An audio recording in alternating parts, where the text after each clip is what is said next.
An interest sort of bubbling up, like you did that cover. For Who Did Find? Yeah. Now, how did that come about? Well, they lived in this area and they're always walking by Honest Ed's, and they loved the hand-painted signs, and they had a discussion about, is it the one guy who does all the same? They all look the same, you know. And they just by chance phoned up and wanted to see the sign shop, and they luckily got in. Whoever it was managed to get an interview with me, and from there they wanted me to do their CD cover, you know. Mm.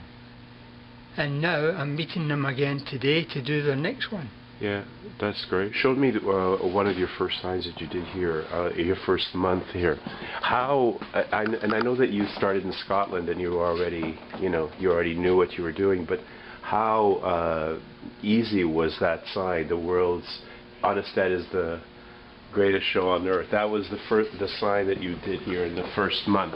Yeah. When you got here. It was very easy actually, because that's a casual style.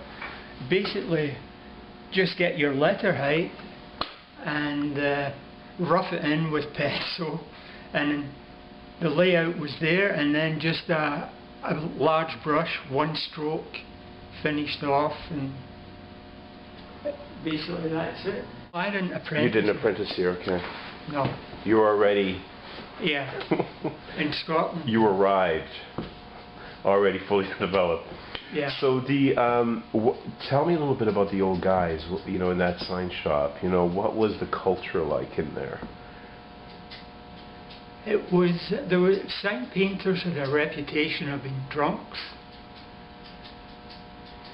You know, a lot of them had so-called drinking problems, you know.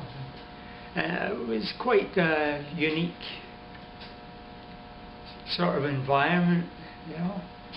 Guys had different styles of working. One guy, I always remember, he had a coat hanger tied round where he could put his cup, and that's how he dipped his paint in. He had this coat hanger with a little hook on it, and that's where he held his paint with the cup. And, it was quite interesting to see that. Plus, when I worked in Scotland, I was mainly working off a drawing bench. When I came over here, I'd heard that they actually pin the signs to the wall. They nail them to the wall, and you do them standing up, which I had never done. And sure enough, when I came over, when you're doing large signs, it's better that they're on the wall. You could project the image that you were wanting, pencil it in, and then letter it.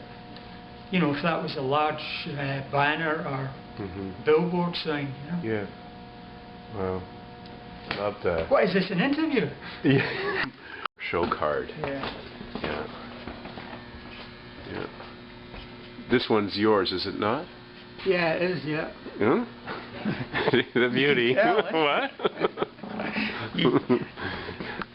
So tell me about this. About the...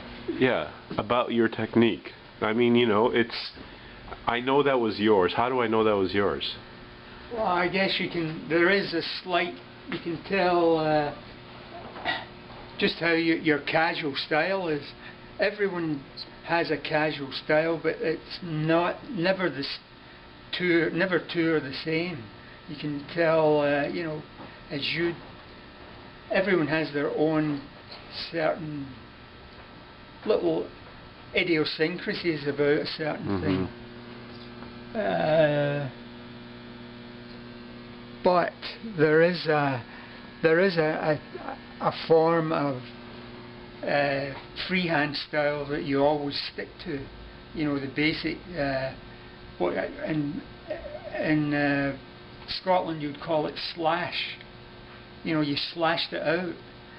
You know, it was just a quick slash. You know, and but there was a form to it. You know, and It's quite difficult to describe, really, you know, the actual ins and outs of it. Yeah, it seems to me like very clean and sort of contained. Yeah, that's just the professionalism. I got to go. Okay, thanks a lot.